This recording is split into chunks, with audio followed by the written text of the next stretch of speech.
Hey guys, my name is Ryan and welcome to Overwatch Central. We're going to be covering a few different things in this video, but I really wanted to focus on some really cool interactions coming out of Sigma, some really popular clips that I've seen on the internet that shows how strong he is, how ridiculous some of his abilities work alongside other ones, some really cool voice lines I found from him that are really interested to check out, stuff that Jeff Kaplan and Joshua No said on Seagull's stream yesterday, talking about maybe having more heroes in a year, and new stuff coming in September, and also talking about the little bit of controversy surrounding Sigma's feat. Yes, you heard that right. Before we get started, as this video went live, the Omen eSport report has just started on twitch.tv, so go watch this video and then click the link in the description below if you want to check it out yourselves. But on screen, I'm going to show you some gameplay of a new interaction called the Sig9. This first clip is from Reddit from Buzzin, and you're going to start to see a theme once I play the next clip, which is from Vandesar, and then the clip after that from Dylan. Yeah, that's right, Sigma's ultimate could bring enemies so high up into the air, they will C9 off the point, creating something called a Sig9.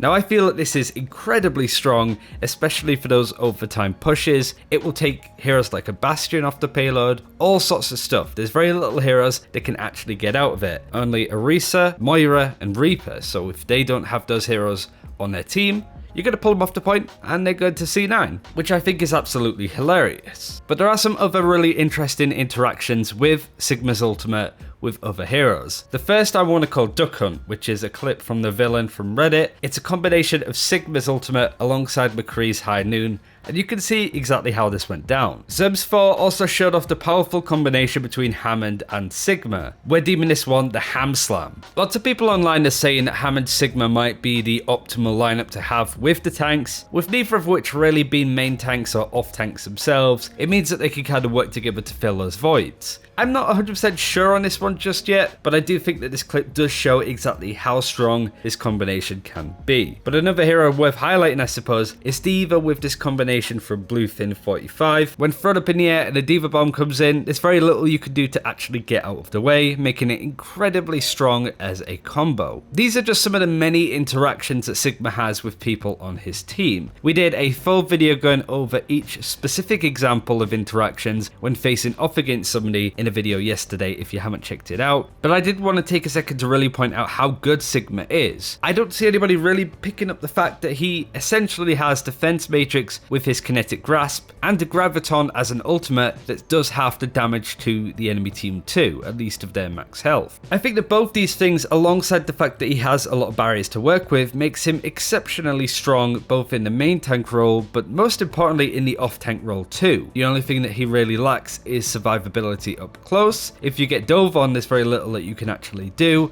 and also just a lack of mobility that you have in general. The damage that Sigma can put out is pretty strong. The mitigation that he has available to him is also incredibly strong. I really do feel that we're looking at a very meta hero right now, and it does make sense into why he's been added into the game right now, especially alongside Rolo. But there's also a fun addition that I failed to mention last night. We know that the kinetic grasp ability of Sigma can eat a lot of ultimates, but to totally suit up this character, he has a lot of cocky voice lines that come out when you do eat some of these ults. I'll play them all sequentially now.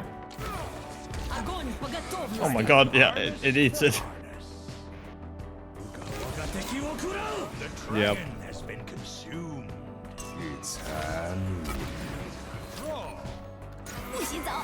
I felt a chill. Not fast enough. I love the arrogance that comes out of him, even though he is a very unhinged person. Not to mention that he also has some karaoke voice lines. Get down with Sigma tonight. Like a stroopwafel. Ooh, yeah, baby. Come on. I don't necessarily know if that counts as karaoke Sigma, but I'll take your word on it. Now we get into the very interesting point of this video. There is a little bit of controversy surrounding Sigma's feet. Most of us have seen by now that he doesn't wear any shoes, and it's a little bit off-putting considering he's wearing full armor plating. There is a reason to this apparently though. Xiu Fang, who is one of the concept art designers and one of the main designers behind Sigma, posted on his ArtStation account saying that he had an amazing time working on this hero, because of course, but one of the comments pointed out the fact that they hope the Sigma's future skins will include shoes. and basically people asking why isn't he wearing shoes. This is the response that Shu put back. Thanks for the feedback. We decided to keep the feet bare to sell the asylum look a bit more. In many institutions, patients are not allowed to have shoes because they might cause harm with the laces. Whilst Sigma isn't necessarily in danger of that, we felt that having no shoes helped draw that connection. I also had iterations of him with shoes on, and it made him a lot more generic. So in the end, we decided to leave him barefoot. That's what the reasoning internally was though. I'm sure we'll be making skins with shoes on him in the future. This is a very delicate topic, as you can imagine. Lots of people draw in the Outlast comparison, where Outlast as the horror game used a mental asylum as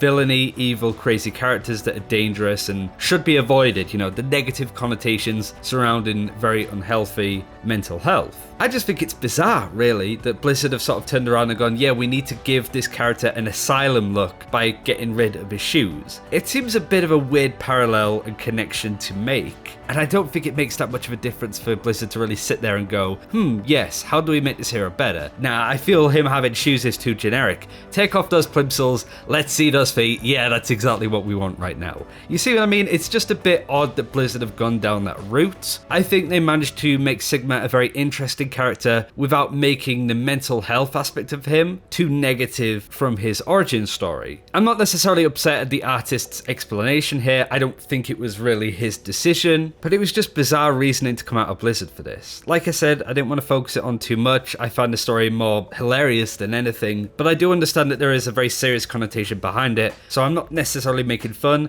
It's just a very weird situation. Not what I expected to happen the day after a new hero comes out. But hopefully Blizzard makes some steps in the right direction, you get it, to try and alleviate this problem. Oh man, it's too warm for any of this. Now I want to go over some stuff that Jeff Kaplan said on Seagull's stream when everybody probably tuned out to go play on the PTR themselves. Some really interesting stuff that I really wanted to highlight. The first is Jeff Kaplan kind of saying that he regrets adding D.Va, specifically her defense matrix. Interesting. So, in other words, you don't want him to eat all the ults in the game like D.Va. No. Okay. Yeah. Makes sense. There are these moments of regret that you have as a game developer. And perhaps eating everybody's ult is one of those. Now this is really weird, considering that the kinetic grasp ability for Sigma basically works in the exact same way as D.Va's defense matrix does. So he's basically saying that he regrets this ability for the new hero too. I don't know, it just seemed really odd that that was happening. Next, Morga was brought up being the next hero. He was originally lined to be Hero 31, but there were a few problems with that, according to Jeff Kaplan. We definitely wanted this to be a Talon character. We wanted to flesh out more Talon, was important to us. Yeah. We also wanted him to be a tank. We wanted him to be a barrier tank because we felt like there needed to be more options than just Reinhardt and Orisa. So that was a lot of our thought.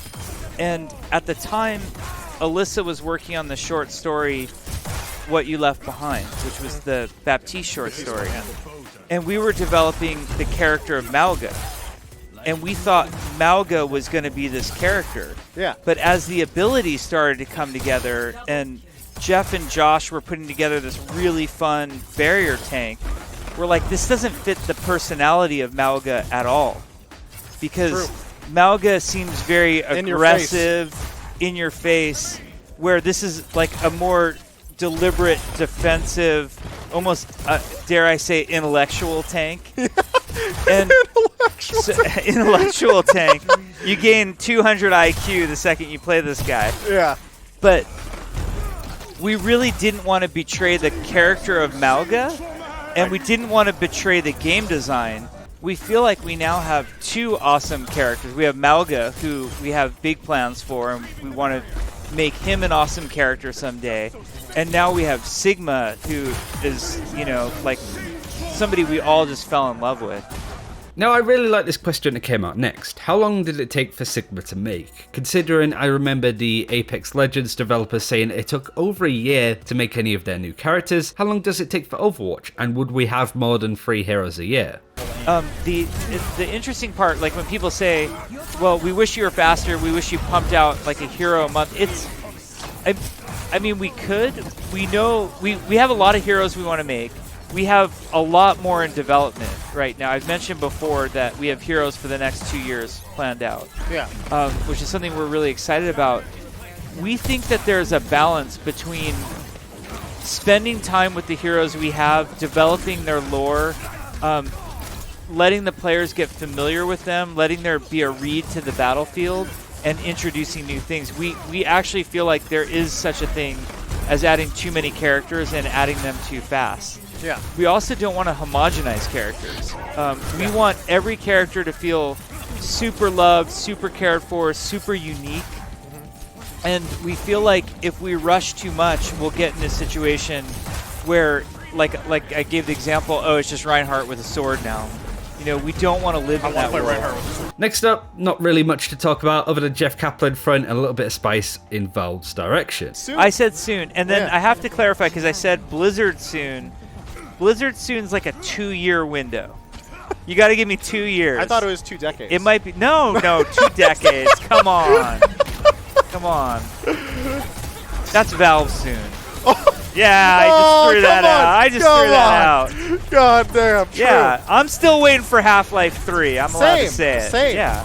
Now that Hero 31 is out, the next big beat for Blizzard is going to be BlizzCon, with new heroes announced there, maybe even a whole new Overwatch game. But Jeff Kaplan did say that we will be getting some stuff before then soon, towards the end of summer, start of fall, probably September time. We have something exciting a month or 2 from now. Wow. But there's something very cool happening around that time period. And then BlizzCon, I think BlizzCon's going to be really cool. We have some special stuff planned. And that's like what the team is just like consumed with right now is BlizzCon. Gotcha. That's what's on our mind. Cool announcement late summer, early fall. Like around the time that people are going back to school. Halloween is not going to change it much. I'm just going to say this right now because people are going to be like, oh my god, how come Halloween's not like completely brand new? I'm just telling you right now, it's not completely brand new. Another big question, when is Sigma coming to comp? We're going to want to get Sigma in comp, I'm hoping September 1st for comp. So that would be at the start of the official roll-lock season. Yes. After the beta season. Yes. Gotcha. I'm a fan. The final question from Jeff Kaplan. Siegel brought up the fact that Paris is often a not liked map just because of its first point. This is what Jeff Kaplan had to say about potential Paris changes. We can take a look at Paris. I mean, you all have seen we've done big changes. For really early people, we did big changes to Anubis.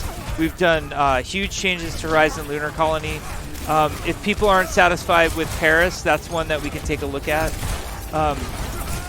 And finally, the only question that I wanted to highlight from Joshua No, who is one of the higher-ups in Blizzard, creating new heroes. He designed Sigma's playstyle and all that. This is what he said about whether Sigma was designed with Roll-Lock 222 in mind. Yeah, definitely.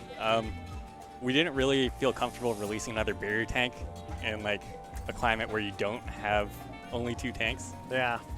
because it would quickly devolve into who has more barriers. And there just isn't a strong enough counter. Like, even if you're Sombra, you couldn't build EMP when there's that many barriers. And that's everything that I wanted to go over in this video. We've touched on quite a lot of different stuff. Let me know what you think of the Polygon versus Feet stuff, what you think the new thing that we could see in September could be, and what you think of the new hero. I'm having a ton of fun learning about him, and I can't wait to see what players do with him. As I said, do check out Omen by HP's eSport report, which you can see in the description below if you want to have a quick gander. Thanks for watching, take care, we'll see you next time.